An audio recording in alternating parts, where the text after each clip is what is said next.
ഏറ്റവും പ്രധാനപ്പെട്ട ഒരു കാര്യം നമ്മൾ LDF-ലെ CPM-ലെ സീറ്റ് വിഭജന ചർച്ചകളിലൊക്കെ കാര്യങ്ങൾ അല്ലെങ്കിൽ സാധ്യതാ പട്ടികകളൊക്കെയാണ് പുറത്തുവിട്ടത്. UDF-ൽ എന്തായി കാര്യങ്ങൾ എന്ന് നോക്കണം. Report political breaking.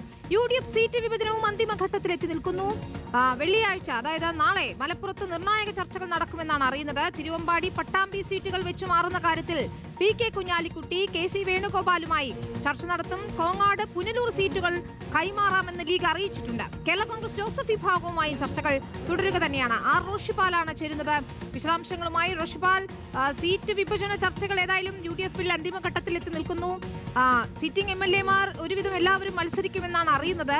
ഇനിയിപ്പോൾ സീറ്റ് വെച്ചുമാറുന്ന കാര്യത്തിലുള്ള അന്തിമ തീരുമാനമാകാനിരിക്കുന്നു. ലീഗ് കോൺഗ്രസ് നേതാക്കൾ പ്രത്യേകിച്ച് PK കുഞ്ഞാലിക്കുട്ടിയും KC വേണുഗോപാലും തമ്മിൽ നടത്തുന്ന ചർച്ചകൾ എത്രത്തോളം നിർണായകമാണ്?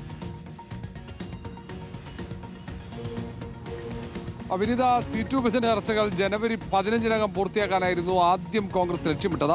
പക്ഷേ കോൺഗ്രസും മുസ്ലിം ലീഗ് അടക്കമുള്ള പ്രധാനപ്പെട്ട ഘടകകക്ഷികളുമായിട്ടുള്ള ഉഭയകക്ഷി ചർച്ചകളിൽ തീരുമാനം വൈകുകയായിരുന്നു. ചില സീറ്റുകൾ വെച്ചുമാറാൻ, അത് മുസ്ലിം ലീഗുമായുള്ള ചർച്ചകളിൽ ഏറ്റവും പ്രധാനമായി കോഴിക്കോട് ജില്ലയിലെ തിരുവമ്പാടി സീറ്റ് അത് ആവശ്യപ്പെട്ടു കോൺഗ്രസ് നേതൃത്വം. പക്ഷേ പകരം പട്ടാമ്പി ലീഗ് ആവശ്യപ്പെട്ടതാണ് ചർച്ച വൈകാൻ കാരണം. ഏതായാലും KC വേണുഗോപാലുമായി നാളെ PK കുഞ്ഞാലിക്കുട്ടി കൂടിക്കാഴ്ച നടത്തുമ്പോൾ ഈ കാര്യത്തിൽ ഒരു അന്തിമ തീരുമാനമുണ്ടാകും എന്നാണ് അറിയുന്നത്.